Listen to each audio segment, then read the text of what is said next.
doing now is we're installing the trim work that's going to separate the two different colors from the top to the ceiling and from the wall color. The wall color is going to be a darker color, and then the ceiling is going to be a light white color. So we have a simple piece of trim in this room that's going to delineate those lines.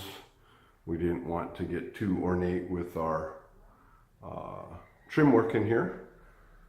Okay, so what we did was measured down from the ceiling line to the trim, got that measurement, nailed up the first trim piece, and then from there what we do is we set a level and do a level all the way around, and it keeps that trim piece level.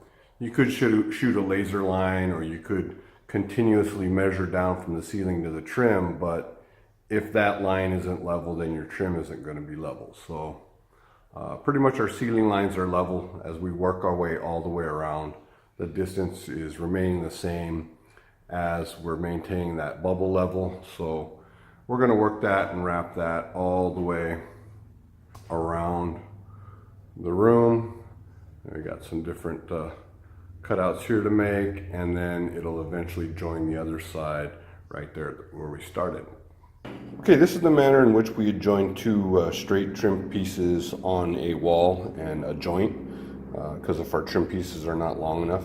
What we do is each piece is cut at a 45 degree corresponding angle. The two joints come together in this fashion here, and then we'd put a little bit of glue in that joint and nail the trim pieces on like that.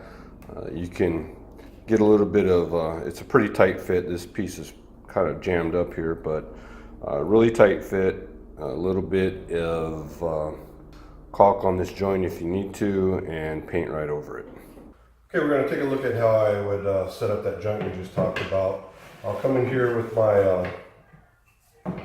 level, and I will butt it up right over here on this edge. Make sure I'm level. Dead on right there. So I'll hold that position there. I'll come in where I can see, you tell where the studs are. I'll make a couple reference lines just to get that trim piece nailed in and level and held up there. So I'll come in. I've got the two edges already cut. I'll come in with my glue. I'm using a Titebond adhesive glue. Come in, I'll put some glue in that joint. I'll have some squeeze out, but that's good. Okay, now I'm going to have some of that squeeze out. I've got this piece so it's fit pretty good. I'll give it a little bit of a bow here, bring it in at an angle, get that joint in there tight, and then I'll get it tight against the wall over there. I'll check my reference lines, my level ones. Good there, good here. Make sure that this joint is matched up real well. Nice and flush there. I'll go ahead and tack this in a couple spots, right into the studs. And what I'll do is oftentimes I'll come in right on that joint, nail through that joint, and get the two trim pieces locked together there in that joint. And it's you can see the joint because of the line, but it's nice and smooth joint, and it'll finish very nicely.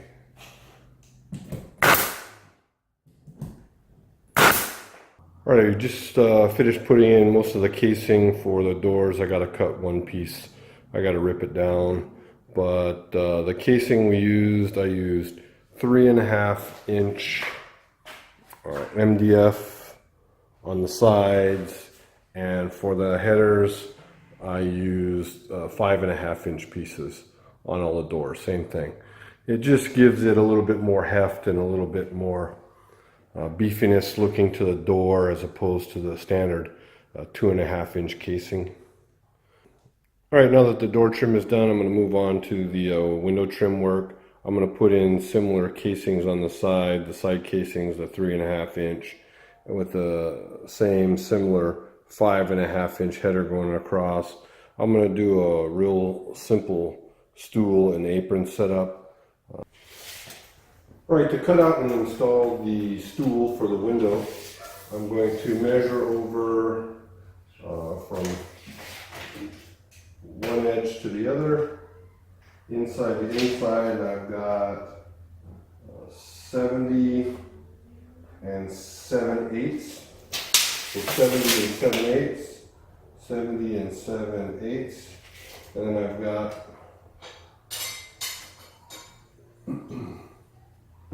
a measurement of 2 and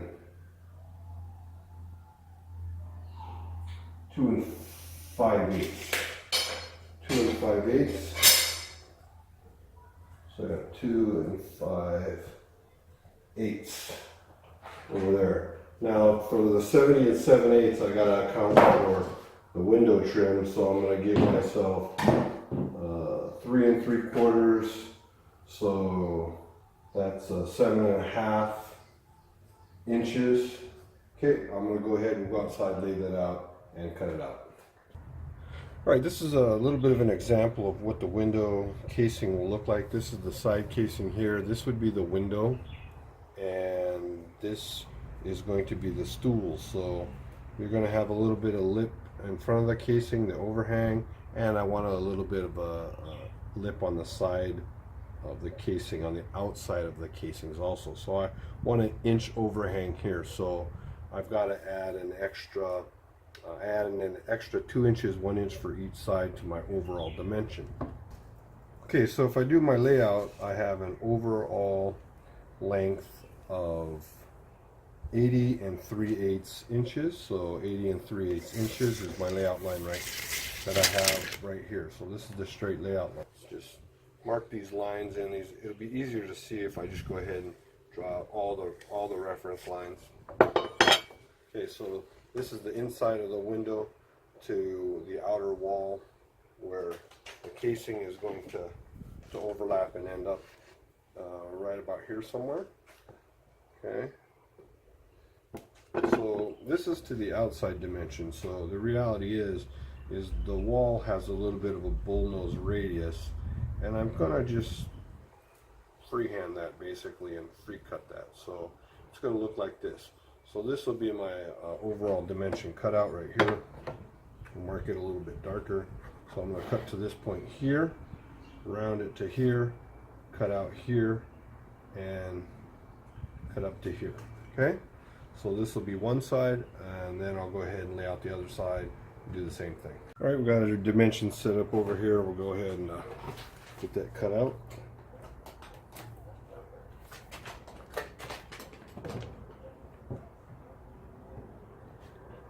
All right, we got our dimensions set up here. We'll go ahead and get that cut out with the jigsaw.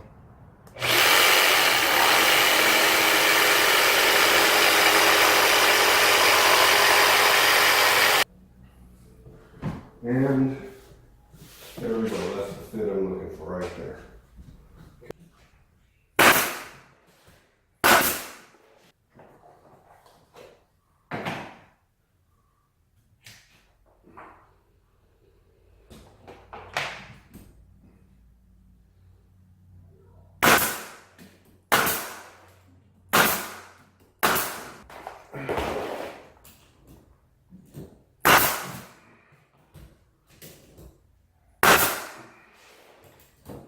All right, there's a window and it looks like all cased out.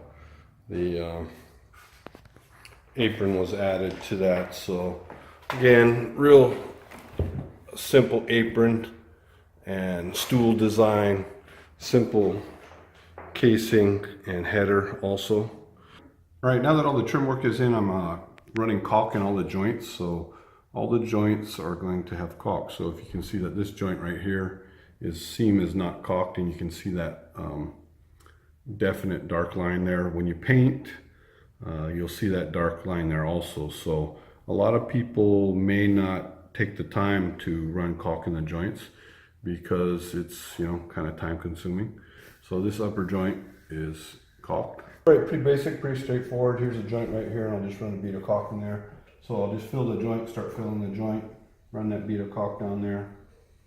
If it overflows, I just go ahead and kind of wet my finger down, get it in that joint and run it up right there. And that's what a nice joint will look like once you get it caulked. There's a big difference. So taking the time to go through the fine details like that is always a bonus.